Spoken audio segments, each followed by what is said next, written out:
You see, most people think success starts with hustle, with grinding, with waking up early and staying up late.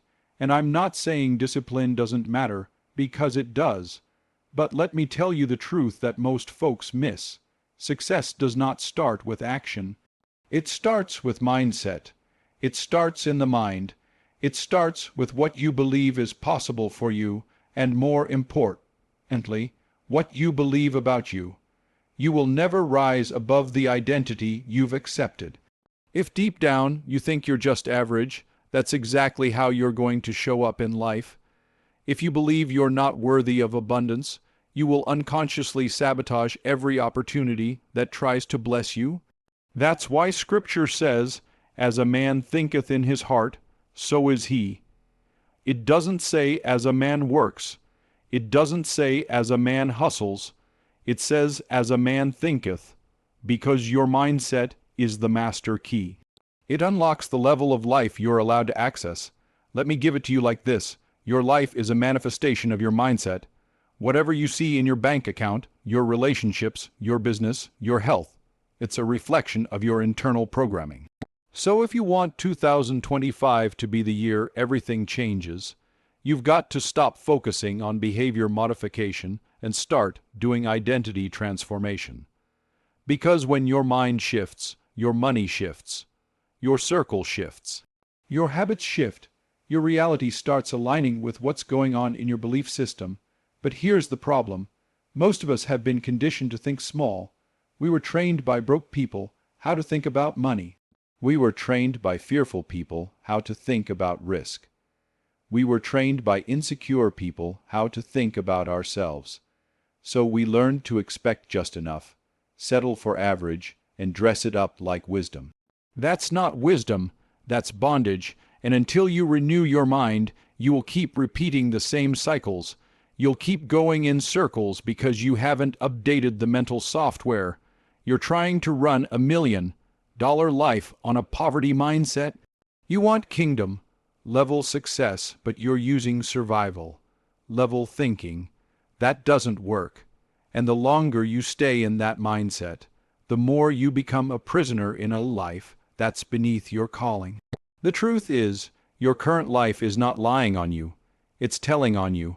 It's testifying about what you've believed up until this point. But the good news is, just like you learn to think small, you can learn to think big. You can unlearn the limitations, and you can start reprogramming your mind for overflow. But you've got to take responsibility for your thinking. Stop waiting for motivation to show up and start doing the work to rewire the beliefs that are holding you hostage. You've got to start telling yourself a different story. You've got to meditate on possibility, not problems. You've got to stop saying, "That's not for people like me," and start saying, "If God did it for them, He can do it for me too." You've got to stop making your past the reference point for your future. Just because you've never seen it doesn't mean you weren't designed to do it. Let me make this plain. Success is not just about what you do. It's about what you think before you do it. That's why two people can have the same opportunity, the same education, the same resources, but one takes off and the other stays stuck. The difference isn't talent. It's not hustle. It's mindset. One believed it was possible and the other doubted it. One saw opportunity and the other saw obstacles. One was walking by faith and the other was stuck in fear. So if you want to walk in overflow this year, you've got to start thinking at overflow levels. Don't shrink your dreams to match your bank account. Expand your mindset to match God's promise. Don't let your environment determine your expectation. Learn how to think like a winner before you ever touch a trophy. Because once your mindset is right, your life can't stay wrong. It's only a matter of time. Mindset is not a suggestion. It's not optional. It's not a feel good message for Instagram. It's the difference between barely surviving and powerfully thriving. It's the difference between generational poverty and generational wealth. It's the difference between watching others succeed and becoming the one who breaks the curse for your entire family. If you want everything to change, start with what you believe, because what you believe sets the ceiling on what you can receive. Most people are chasing success without knowing why they want it. And that's why they're exhausted. That's why they burn out. That's why they build something big only to feel empty when they get there, because they never connected their success to their purpose. And purpose, hear me clearly, is the fuel for sustainable success. Without it, you'll either quit when it gets hard or compromise when it gets easy. Purpose gives pain a reason. Without purpose, pain feels like punishment, but with purpose, pain becomes preparation. You stop asking, "Why is this happening to me?" And you start asking, "What is this preparing me for?" When you know why you're here, you stop quitting in the middle of the process. You stop folding every time it gets uncomfortable. Purpose makes your patience stronger than your pressure. And I'm not talking about some vague, cute version of purpose. I'm talking about that divine, unshakable knowing deep in your spirit. That assignment that burns in your bones. That call that won't let you rest until you walk it out. Because success is not just about making money, it's about making impact. It's not just about getting the bag, it's about fulfilling the assignment. If your success isn't connected to your purpose, your success will become your prison. See, when you operate outside of purpose, your success starts to cost you peace. It costs you presence. It costs you sleep. But when your mind is aligned with your mission, even your work becomes worship. Your grind becomes grace. You don't just hustle for outcomes. You move with obedience. That's the power of purpose. It puts fire in your focus. The problem is, most people don't know their purpose because they're too distracted by what's popular. They're so caught up in comparison, they can't even hear the calling that's been placed on their life. They're trying to copy someone else's path instead of mastering their own assignment. But hear me on this. You cannot be successful trying to be someone you're not. Your anointing is on your authenticity. Your favor is attached to your function. If God wanted you to be them, He would have made you them, but He made you on purpose for a purpose. That's why purpose requires separation. You can't discover who you are while you're trying to fit in with people who aren't going where you're called to go. Sometimes God will isolate you before He elevates you, not to punish you, but to reveal you, to show you what's been buried under opinions, trauma, and fear. When you're walking in purpose, you don't need validation to keep going. You've got conviction, you've got clarity, you've got fire in your belly and vision in your eyes. And the beautiful thing about purpose is that it makes your life bigger than your problems. When you don't have purpose, every little setback feels like a breakdown. But when you're locked into your assignment, you realize setbacks are just setups. Delays are just development. You start seeing challenges as part of the plan instead of proof that you're off track. That's why in 2025, the best advice I can give you is this: stop chasing profit and start chasing purpose, because the purpose will lead you to the profit. God funds what He assigns. Provision always follows vision. But it's got to be your vision, not a copy-paste dream from social media, not a version of success that's been marketed to you since childhood. It's got to be birthed in prayer, anchored in obedience, fueled by a desire to make a difference. You want to know why most people fail to finish what they start? It's not because they're lazy. It's not even because they're unqualified. It's because they're trying to force outcomes instead of flowing in purpose. But when you're in purpose, things begin to align, doors open, resources come, people show up, not because you're lucky, but because you're in the lane you were born to run in. Purpose will do something for your mindset that motivation never can. Motivation is temporary. It comes and goes, but purpose is constant. It keeps you grounded when life shakes you. It keeps you consistent when no one is clapping. It keeps you moving when nothing seems to be working. And in that place, in that space of divine alignment, success becomes inevitable, not because you forced it, but because you flowed in it. So if you really want to develop the kind of mindset that changes everything, get clear on why you're here. Purpose isn't just the reason you succeed, it's the reason you survive long enough to see it. Discipline is the gatekeeper of destiny. I don't care how smart you are, how talented you are, how many connections you've got. If you can't stay focused, you'll never finish what you were born to start. Distraction is the silent killer of dreams. It doesn't show up loud. It doesn't show up dramatic. It shows up subtle, harmless, entertaining, but it costs you everything because it robs you of the one thing you can't get back: time. The enemy doesn't need to destroy you to stop you. All he has to do is distract you. If he can't make you bad, he'll make you busy. Busy scrolling, busy comparing, busy doubting, busy chasing things that look good but aren't God. And before you know it, you've spent another year with motion but no progress. Busy but not effective. Active but not advancing. You're spinning your wheels, but your life isn't moving forward. Why? Because your attention is under attack. See, the mind is a battlefield, and what most people don't realize is that the battle isn't just about what you think. It's about what you allow. What you tolerate in your mental space becomes what you manifest in your physical space. If you feed your distractions, they will starve your discipline.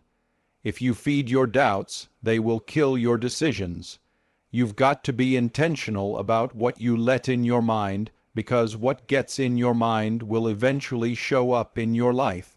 You can't develop a success mindset in a cluttered, chaotic environment. You can't focus on your future while you're obsessed with other people's timelines. You can't build wealth while entertaining broke conversations. You can't walk in purpose while living for likes. If you want real results, you've got to protect the gates. Your eyes, your ears, and your time. Because whatever gets past those gates becomes a seed in your spirit. And don't get it twisted. Discipline doesn't mean perfection. It means priority. It means choosing what matters most even when you don't feel like it. It means turning off the noise so you can hear God clearly. It means saying no to good things so you can say yes to the right things. It means being unavailable to distractions and fully committed to your destiny. Because if you don't take control of your focus, the world will hijack it for you. Let's be real. Your phone is not just a device, it's a distraction machine. The algorithm is designed to steal your attention. It's feeding you dopamine, comparison, fear, and noise. And every time you scroll, you're renting out space in your mind to people who don't even know you. Every time you check your notifications before you check in with God, you're giving the world permission to set the tone for your day. And then we wonder why we feel anxious, behind, or empty. It's because our attention is being consumed by things that have nothing to do with our assignment. Discipline is the decision to master your focus. It's what separates winners from watchers. Some people are watching success happen while others are working it out daily. And the only difference is that one group built habits to guard their focus, while the other built excuses to justify their distractions. But if you're serious about winning in 2025, you can't afford to be casual with your attention. Casual focus leads to casual results. You've got to get radical about protecting your peace. That might mean waking up earlier, turning off the notifications, saying no to the party, skipping the gossip, unfollowing the noise. It's not about being better than anybody else. It's about being better than the version of you that settles. Because the version of you that fulfills your purpose is hidden behind the discipline you've been avoiding. Some of y'all are praying for God to bless your business, your finances, your relationships, but what you really need is for God to help you master your focus. Because once you get that under control, everything else starts lining up. You'll pray with power, You'll work with clarity, you'll move with purpose, but you've got to decide, do you want entertainment or elevation? Do you want distraction or destiny? Because you can't have both. Discipline might not feel good in the moment, but it will produce results that last. Distraction feels good now and robs you later. Discipline costs you upfront, but pays you for life. It is the bridge between your calling and your manifestation. And if you want to walk in the fullness of what's been placed inside you, you've got to win the war for your attention. Because the difference between a breakthrough and a breakdown is often just one distraction you didn't resist. One of the most underestimated powers God gave us is the power of speech. Your mouth is not just for conversation. Your mouth is for creation.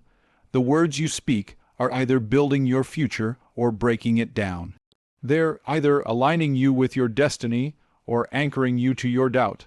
See, most people want a successful life, but they keep speaking failure. They want wealth, but they keep talking like they're broke. They want to rise, but every word they speak keeps them rooted to where they've always been. Let me tell you something real. Your life will never go higher than your language. If you're constantly speaking struggle, don't be surprised when you keep experiencing it. If you're always declaring how tired, how broke, how stuck, how unlucky you are, your words are sending a message to your mind, and your mind is sending instructions to your behavior. And your behavior starts creating the very reality your mouth was prophesying. The Bible doesn't say life and death are in the power of your hustle. It says life and death are in the power of the tongue. That means your breakthrough might not be in your next move. It might be in your next sentence. Some of us don't need another strategy. We need a new sound. We've been rehearsing failure, rehearsing frustration, rehearsing fear. And every time we do, we reinforce the identity we're trying to break out of. If you keep saying, "I can't," your mind will start shutting down the parts of you that could. If you keep saying, "I'm not qualified," you'll talk yourself out of doors that were already open. If you keep saying, "I don't see how," you'll stop listening for divine instruction. Your mouth is powerful, and if you don't train it, it will betray you. It will speak from your fear instead of your faith. It will echo your past instead of declaring your future. And I'm not talking about hype. I'm not talking about just saying things to sound deep. I'm talking about using your words on purpose, with power and intention. I'm talking about speaking what God says, even when your situation looks like the opposite. That's faith. Faith doesn't deny reality. Faith declares a greater truth. And sometimes the most radical thing you can do is open your mouth and declare, "I am who God says I am," even when everything around you says otherwise. Let me give it to you straight. You can't afford to be lazy with your language. You can't keep speaking death over your finances, your body, your business, your children, and then wonder why things won't shift. Your mouth is either multiplying your miracles or magnifying your mess. And you've got to decide, am I going to speak life, or am I going to let my words work against me? And here's what's even deeper. Your words don't just shape your life, they shape your mindset. Every time you declare something, you reinforce a belief. So if you speak strength, you start to believe you're strong. If you speak peace, you start to walk in calm. If you speak opportunity, your mind starts spotting it. Your words are the compass for your consciousness. They tell your thoughts where to go. They tell your focus what to find. Some of y'all are stuck not because you don't have potential, but because you keep rehearsing a version of you that no longer exists. You keep saying things like, "That's just how I've always been," or "I'm not good with money," or "I never finish what I start." And the more you say it, the more your life bends in the direction of those declarations. But if you want to change the direction of your life, you've got to change the confession of your mouth. It's time to stop talking like a victim and start speaking like a victor. Stop echoing your fears and start declaring your future. You've got to train your mouth to speak vision even when all you see is lack. Speak healing even when you feel pain. Speak progress even when it looks like nothing's moving. Why? Because your words aren't describing your life. They're directing it. They're not just commentary. They're command. This is the season to become fluent in faith, to make your language match your legacy, to speak in alignment with your assignment, and the more you do it, the more your mind will rise to match your mouth. That's the mindset of success. Not just believing better, but speaking better. Because once your language changes, your life can't stay the same. Your mouth is a tool of transformation, so use it like your future depends on it. Because it does. The reason most people never walk into real success is not because they lack information. It's because they lack identity. It's not that they don't have access to tools, strategies, or even opportunities. It's that deep down, they don't believe they're worthy of more. They don't see themselves as someone who wins, who leads, who dominates. And until your identity changes, your reality won't. Because you will always act like the person you believe you are. You can't build a millionaire life with a minimum wage mindset. You can't walk in the full manifestation of your calling while still identifying with your past. You can't claim freedom while thinking like a captive. The most dangerous limitation is not the one around you, it's the one in you, that inner voice that whispers, "Who do you think you are?" That voice that reminds you of every failure, every insecurity, every shortcoming. And if you don't confront that voice, it will sabotage every level God tries to bring you into. Identity is the foundation of your destiny. If you want to go higher, you don't just need more skills. You need a new self-image. You've got to reintroduce yourself to you, not the version that's been shaped by trauma, not the version that's been trained by failure. I'm talking about the version of you that was formed by God before the world ever labeled you. That version of you that's bold, brilliant, creative, and fearless. That version of you that walks in authority and doesn't shrink to fit other people's expectations. Because success is not just about what you do, it's about who you be while you're doing it. The problem is, many people are trying to perform success without possessing the identity that supports it. That's why they burn out. That's why they self-sabotage. That's why they hit a new level and then go right back to where they were. Because they don't see themselves as someone who belongs there. They're still carrying the belief system of the old version of them, and you can't conquer what you're still calling normal. You've got to break up with that identity that's keeping you bound. You've got to cancel the contract with that inner narrative that says, "This is just who I am." No, that's who you used to be. That's who you became to survive. But survival mode is not your destiny. Thriving is your portion, dominion is your portion, favor is your portion, but you can't receive it if you're still identifying with the struggle. This is why you've got to do the deep work, the internal work. Not just read the books, go to the seminars, listen to the podcasts, but actually sit with yourself and ask, what do I really believe about me? Do I believe I'm worthy of success? Or do I secretly feel like I always mess it up?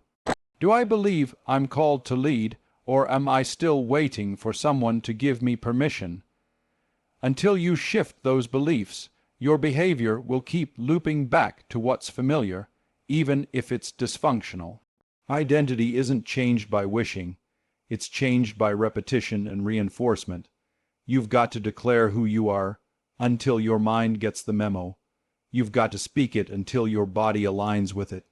Every day, every morning, you look in the mirror and you say, "I am chosen. I am equipped. I am called. I am ready. I am worthy. I am the one." Because the more you say it, the more you see it. And the more you see it, the more you act like it. And the more you act like it, the more your life starts to reflect it. And don't wait for results to start believing. That's backward. You believe before you see. You embody the version of you who has already arrived, even if your environment hasn't caught up yet. That's how manifestation works. You create internally before you experience externally. But it starts with deciding who you are and refusing to let your past, your pain, or other people's opinions define it. You can't walk in divine success while wearing a counterfeit identity. You can't claim the promise if you're still hiding behind the persona. It's time to take off the masks, stop performing, stop pretending. Stop shrinking, stop apologizing. The world doesn't need a watered-down version of you.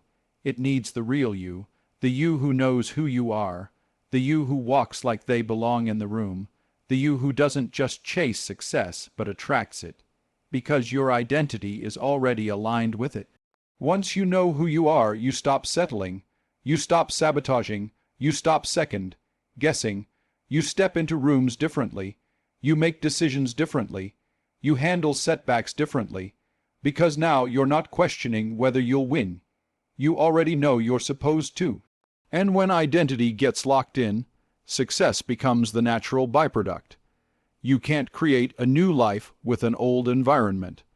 You can't step into destiny while staying connected to what's draining you. One of the biggest reasons people never see sustained success is because they underestimate the power of proximity. They keep trying to grow in soil that's toxic to their assignment. They're trying to develop a success mindset while surrounded by small-minded conversations, low-expectation relationships, and people who are allergic to vision. Let me tell you something.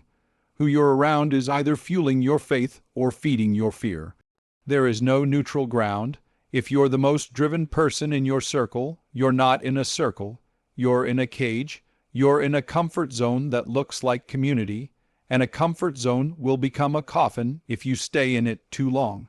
Some of you are stuck, not because you don't have the capacity, not because God hasn't spoken, but because you're tied to people who keep pulling you back to a version of yourself you're trying to outgrow. And it's hard to fly when you keep letting people clip your wings in the name of keeping it real. Let's be real. Everybody can't go where you're going. Some people were assigned to your past, not your future. Some relationships were seasonal, not permanent. But because you don't want to hurt feelings, because you're afraid to be misunderstood, you keep dragging dead weight into your destiny, and it's slowing you down. It's clouding your clarity. It's draining your drive. You can't afford that anymore. Not in 2025. Not in this season. Elevation demands separation, not because you're better than anybody, but because your assignment requires more from you. It requires focus, it requires faith, it requires people who speak life, who challenge you, who hold you accountable to the version of you you said you were becoming. You don't just need friends, you need alignment. You need people who call out the greatness in you even when you forget it's there. You need people who aren't intimidated by your vision but invested in it. People who pray with you, build with you, grow with you. And sometimes making room for the right people means letting go of the familiar ones. That doesn't mean you stop loving them. That doesn't mean you become arrogant. It just means you stop compromising your calling for company. It means you stop dimming your light to keep other people comfortable in their darkness. Because if they really loved you, they'd want to see you shine. They'd want to see you win. They wouldn't guilt you for growing. You have to become intentional about your environment. Who are you listening to daily? Who are you allowing to speak into your life? What kind of energy surrounds you when you share your ideas? If you keep shrinking after every conversation, if you feel like you have to play small just to fit in, that's not your tribe. That's a trap. That's the enemy using comfort as a weapon to kill your potential. And he doesn't even have to tempt you with sin. He'll just seduce you with silence. Keep you in spaces where nobody's dreaming, nobody's stretching, nobody's evolving. And before you know it, you're stagnant, frustrated, full of potential, but no progress. You've got to get around people who stretch your thinking, people who normalize greatness, people who make you uncomfortable in your comfort zone. If you're always the smartest one in the room, you're in the wrong room. You need rooms where the conversations force you to grow, rooms where excellence is the standard, rooms where purpose is the language.